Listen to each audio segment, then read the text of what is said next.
कैसे ले जाएं? तब एनरिके ने लिफ्ट को उनके ठीक नीचे वाले फ्लोर पर रोक दिया। अब जॉश गाड़ी की चाबियां ढूंढ रहा था कि अचानक उसके हाथ एक नोटबुक लग गई जिसमें आर्थर के सारे काले कारनामों का कच्चा चिट्ठा था। जॉश ने इसे अपने साथ रख लिया और फिर उन सबने मिलकर गाड़ी को लिफ्ट के ऊपर रख दिया। इसी दौरान क्लेयर अपने साथियों और आर्थर को लेकर जल्द से जल्द टावर में घुस गई। उधर जॉश और उसके साथी अभी लिफ्ट की छत पर खड़े ही थे कि एनरिके ने कहा कि सिक्योरिटी कंट्रोल उसके हाथ से चला गया है और अचानक लिफ्ट तेजी से नीचे जाने लगी। जल्द ही लिफ्ट रुकी और एजेंट्स आर्थर के साथ लिफ्ट में आ गए। अब लिफ्ट तेजी से ऊपर जा रही थी और जॉश ये सोचकर डर गया कि कहीं पेंट हाउस तक पहुंचने में गाड़ी छत से टकराकर टूट न जाए, मगर वो बाल बाल बच गए। तब जॉश ने स्लाइड से पूछा कि उसने अपना ट्रक कहाँ पार्क किया है। फिर जॉश ने लेस्टर को फोन करके कहा कि प्लान में थोड़ा बदलाव हुआ है और अब उन्हें किसी भी हाल में ये गाड़ी टावर से बाहर ले जानी है। वहीं दूसरी ओर जब आर्थर और एजेंट्स पेंट हाउस में पहुंचे तो वो फरारी गायब देखकर हैरान थे। पर तब क्लेयर ने कहा कि आर्थर ने इस दीवार में मौजूद तिजोरी की जानकारी FBI से छुपाई थी, यानी अब उसकी बेल खत्म हुई और उसे पुलिस के साथ पुलिस स्टेशन चलना होगा। फिर जल्द ही क्लेयर ने सिक्योरिटी रूम में जाकर देखा कि एक ट्रक तेजी से टावर से बाहर जा रहा था, तो वो समझ गई कि फरारी इसी ट्रक में है।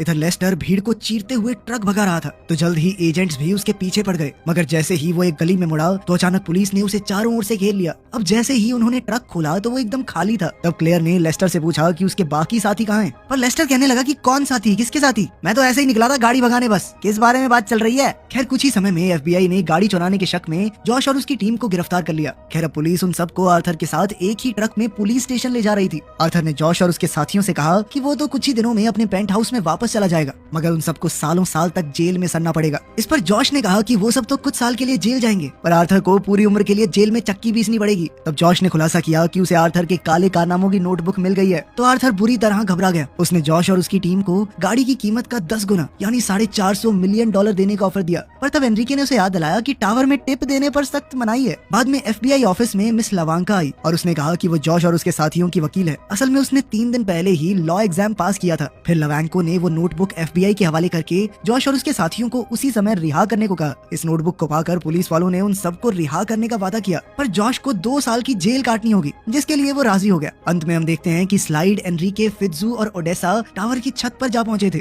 अचानक उन्होंने स्विमिंग पूल का कपड़ा हटाया और तब ये खुलासा होता है कि उन्होंने गाड़ी स्विमिंग पूल में छुपाई थी। चार्ली इस वक्त अपनी पत्नी के साथ था और उनके घर एक प्यारी सी बच्ची का जन्म हुआ। वहीं दूसरी ओर आर्थर को उम्र कैद की सजा हुई और जॉश को सिर्फ 2 साल की। आखिरकार कुछ दिनों बाद टावर के स्टाफ के लोगों के घरों के बाहर एक एक डब्बा पहुंचा और उसे खोलते ही वो खुशी से झूम उठे। असल में उसमें सोने की फरारी का